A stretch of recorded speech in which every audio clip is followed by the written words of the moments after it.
টেবিলের উপর পরপর থরে থরে সাজানো 500 টাকার বান্ডেল। ভিডিওর ডান দিকে যাকে দেখা যাচ্ছে তিনি তৃণমূল নেতা মোহাম্মদ গিয়াসউদ্দিন মণ্ডল, যিনি বর্তমানে তৃণমূল পরিচালিত বারাসাত এক পঞ্চায়েত সমিতির সহসভাপতি পদে রয়েছেন।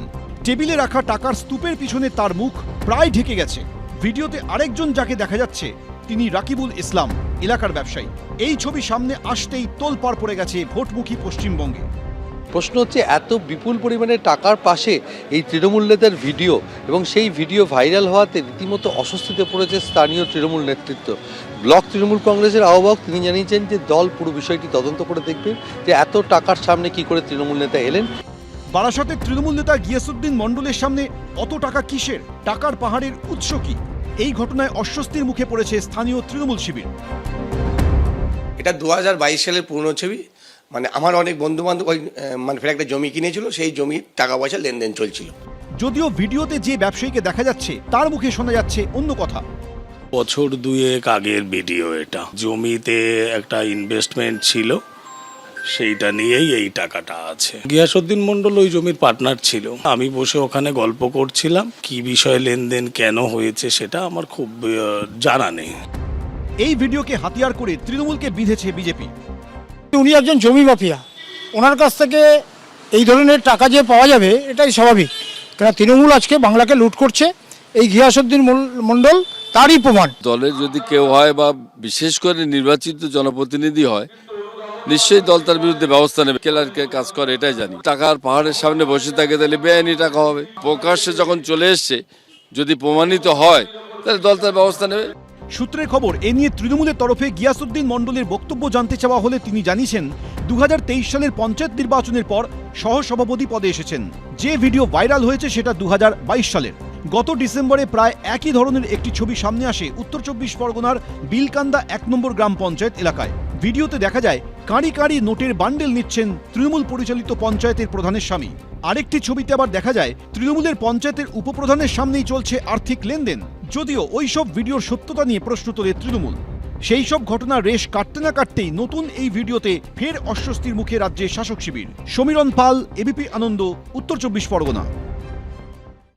প্রয়োজন ছাড়াই বিল বাড়াতে রোগীকে রাখা হয়েছে ভেন্টিলেশনে। দিনের পর দিন রোগীকে ভেন্টিলেশনে রাখা হচ্ছে মৃত্যুর পরেও। বিভিন্ন বেসরকারি হাসপাতালে একাংশের বিরুদ্ধে প্রায়ই ওঠে এরকম মারাত্মক অভিযোগ। লক্ষ লক্ষ টাকার বিল মেটাতেই সর্বশান্ত হয় রোগীর পরিবার। এই পরিস্থিতিতে সাধারণ মানুষকে স্বস্তি দিতে দেশ জুড়ে বেসরকারি হাসপাতালে ভেন্টিলেটর ব্যবহারে কড়া গাইডলাইন জারি ডিরেক্টর জেনারেল অফ হেলথ সার্ভিসেসের। ডিজিএইচএস এর নির্দেশিকায় বলা হচ্ছে, শারীরিক অবস্থা পর্যালোচনা না করে অপ্রয়োজনে শুধুমাত্র চিকিৎসার বিল বাড়াতে ভেন্টিলেটর যুক্ত আইসিইউ বা সিসিইউতে রোগীকে রাখা যাবে না। কেন রোগীকে ভেন্টিলেশন দেওয়া হচ্ছে তার উপযুক্ত কারণ উল্লেখ করতে হবে মেডিকেল রেকর্ডে। পরিবারকে না জানিয়ে রোগীকে ভেন্টিলেশনে দেওয়া যাবে না। রোগী যদি একাকী থাকেন বা কোনো আত্মীয় বা পরিচর্যাকারী না থাকেন, সেক্ষেত্রে এই শর্ত প্রযোজ্য হবে না। ভেন্টিলেটর সাপোর্ট এবং আইসিইউ এর দৈনিক খরচ সম্মতি দেওয়ার সময়ই আত্মীয় পরিজনদের স্পষ্টভাবে জানাতে হবে, যাতে আর্থিক বিষয়ে স্বচ্ছতা থাকে। আইসিইউ বেড এবং ভেন্টিলেশনের খরচ আলাদাভাবে জানাতে হবে। কোনো লুকোনো খরচ যেন না থাকে, যা পরিবারের ওপর বোঝা হিসেবে চেপে যেতে পারে। বিলিং ডেস্ক, ওয়েটিং এরিয়া সহ যেসব জায়গায় রোগীর পরিজনেরা থাকেন, সেখানে ভেন্টিলেটর খরচ সম্পর্কিত তথ্য টাঙিয়ে রাখতে হবে। গাইডলাইন্স যেটা সেন্ট্রাল গভর্নমেন্ট থেকে একটা কমিটির সঙ্গে করা হয়েছে, it's a very very progressive thing. এটা সবার জন্য, ডাক্তারদের জন্য, হসপিটাল অ্যাডমিনিস্ট্রেটরদের জন্য সুন্দর একটা ন্যারেটিভ হয়েছে এবং we all welcome this guidelines. এই গাইডলাইন যেন এর সঙ্গে সঙ্গে এটাও মনে করে দেখে যে ভারতবর্ষে there is a acute scarcity of ventilated beds. আমাদের এখনো ওই হাতে গোনা মুষ্টিমেয় কিছু শহরের বাইরে এখনো ক্রিটিক্যাল কেয়ার ফেসিলিটি অত্যন্ত খারাপ অবস্থায় আছে। আপনারা এই গাইডলাইনের সঙ্গে সঙ্গে সেই দিকেও একটু চোখ রাখুন। ভেন্টিলেটর ব্যবহারের খরচে যাতে কোনো রকম বৈষম্য বা অতিরিক্ত অর্থ আদায়ের সুযোগ না থাকে, সে বিষয়ে সতর্ক করে দেওয়া হয়েছে ডিরেক্টর জেনারেল অফ হেলথ সার্ভিসেসের নির্দেশিকায়। বলা হয়েছে, প্রত্যেক হাসপাতালে একই রকম খরচ রাখতে হবে।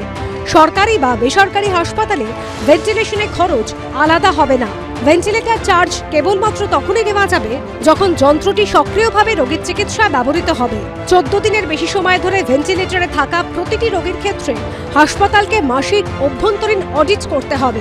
এই অডিটে দীর্ঘমেয়াদী ভেন্টিলেশন চালিয়ে যাওয়ার ক্লিনিক্যাল যৌক্তিকতা রয়েছে কিনা তা পর্যালোচনা করতে হবে। এই পর্যালোচনার জন্য প্রতি হাসপাতালে একটি বহু বিভাগীয় কমিটি গঠন করতে হবে। রোগীকে ভেন্টিলেশন দেওয়ার পর থেকে পরিবারের কাছে আতঙ্ক তৈরি করা যাবে না। পরিবারের সঙ্গে প্রতিদিন আলোচনা করে বিষয়টি বুঝিয়ে বলবেন সংশ্লিষ্ট চিকিৎসক। অনেক সময় আমরা ভেন্টিলেট করি একটা এক্সপেকটেশনে যে আউটকামটা ফেভারেবল হবে, কিন্তু সব ক্ষেত্রে হয় না। দেখা যাচ্ছে দিন দিন পেশেন্ট গ্র্যাজুয়ালি খারাপ হয়ে আসছে এবং এমন একটা জায়গায় আসছে আমরা বুঝতে পারছি হয়তো এটা করে আর লাভ হবে না, কিন্তু আমরা তখনই খুলে দিতে পারি না। গাইডলাইনে সেরকমভাবে মেনশন করা নেই, কিন্তু এই গাইডলাইনে সেই জায়গাটা একেবারে টাচ করেনি।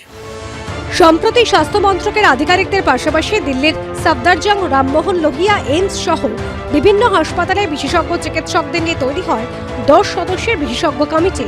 সেই কমিটি এই গাইডলাইন তৈরি করেছে। বিশেষজ্ঞ কমিটির পক্ষ থেকে জানানো হয়েছে, বেসরকারি হাসপাতালে ভেন্টিলেটর ব্যবহার এবং খরচে স্বচ্ছতা আনার বিষয়টি লোকসভায় আলোচিত হয়। তারপরেই জরুরি ভিত্তিতে গাইডলাইন তৈরি করা হয়েছে। চিকিৎসকরা ইমেলে পরামর্শ পাঠাতে পারবেন। সেই সব পরামর্শ অনুযায়ী নির্দেশিকার চূড়ান্ত রূপ দেওয়া হবে।